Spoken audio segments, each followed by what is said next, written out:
મનરેગા કૌભાંડના મુખ્ય આરોપી હીરા જોટવાની ભરૂચ સેશન્સ કોર્ટે જામીન અરજી ફગાવી.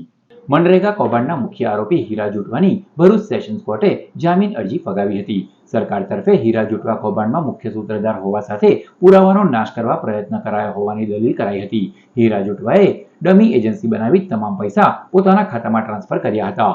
હીરા જોટવાના વકીલે જોટવા હાર્ટ પેશન્ટ હોવાની અને રાજકીય અગ્રણી હોવાથી રાજકીય રંગ આપવા આરોપી બનાવાયા હોવાની દલીલ કરી હતી.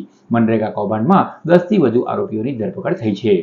હીરાભાઈ જોટવા તેમજ એમના દીકરાના પોતાના રહેણાંકના અને ફાર્મ હાઉસના મકાનમાંથી ઘણા બધા દસ્તાવેજી પુરાવા મળી આવ્યા છે કે તેમનું ડાયરેક્ટ કંટ્રોલ આ મનરેગાની યોજનાઓ પર હતો અને મોટા ભાગનું ફંડનું ગબન હીરાભાઈ જોટવા અને તેની ગેંગના માણસો કરતા હતા, ડમી માણસો કરતા હતા અને બધું જ ફંડ છેલ્લે હીરાભાઈ જોટવાના ખાતામાં જતું હતું એમને ડમી ફર્મમાંથી.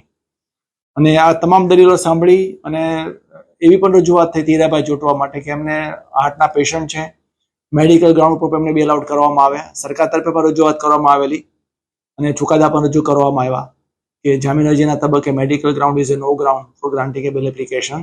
તમામ દલીલો રજૂ પુરાવા પોલીસ તરફના પેપર્સ અને એફિડેવિટ જોઈ ભરૂચના સોની સાહેબે એમની જામીન અરજી નામંજૂર કરી છે.